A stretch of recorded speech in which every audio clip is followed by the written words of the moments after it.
Hi and welcome. Martina here with another Sparkle and Shine video for WOW Embossing.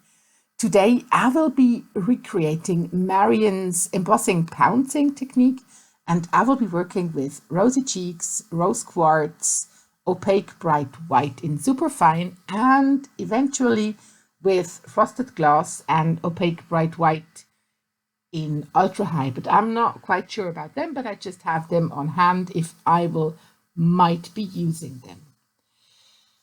I have two gorgeous butterflies. These are dies by Alexandra Renke, and it's regular cardstock.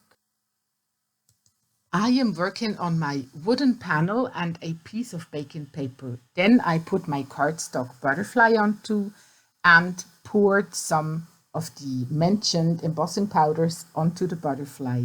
Then I folded the baking paper over the butterfly, which helps that the embossing powder won't fly around because there is no embossing ink or something like this under the powder. So we have to keep the powder in place. I am using a wooden stick to move my melted embossing powder around. Marion is using her embossing tool.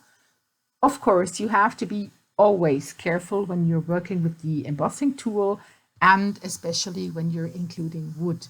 You could also use a heat-resistant silicone spatula, for example.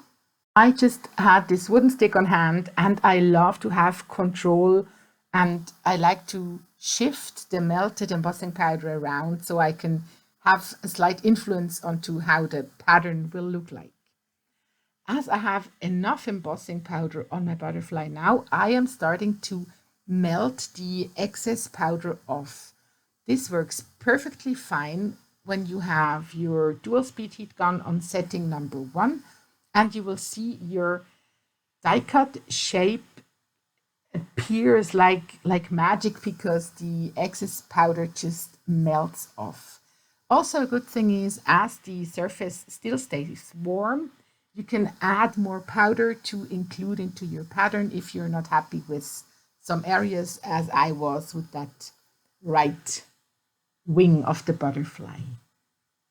And you see, it's a very effective, fun, and beautiful technique. And as I knew I don't want to take too much away from my butterfly, I just stamped a crafty Meraki sentiment. It says, "Crafty friends are the best," onto a piece of WOW Embossing cardstock. I created the card base from the same cardstock. And as I said, as I wanted to keep the butterfly absolutely the focal point of my card, I created a background for my butterfly with a dry embossed coral pattern, checked pattern, you say probably in English. And as I always love to include some dimension onto my cards, I've been using different heights of 3D foam tape for my sentiment strip and the butterfly. This just gives something more to the card without adding too much or taking away from the focal point.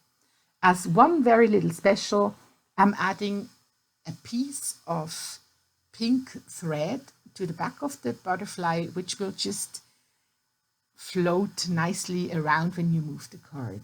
And this is it. These were already the final steps on the card. I absolutely love that the butterfly is the star, and I can't stop thinking of all the options that are with die cuts and this technique. I hope you liked the process. I hope you liked the card. Thank you so much for stopping by. I wish you a wonderful and inspired day. See you next time. Bye.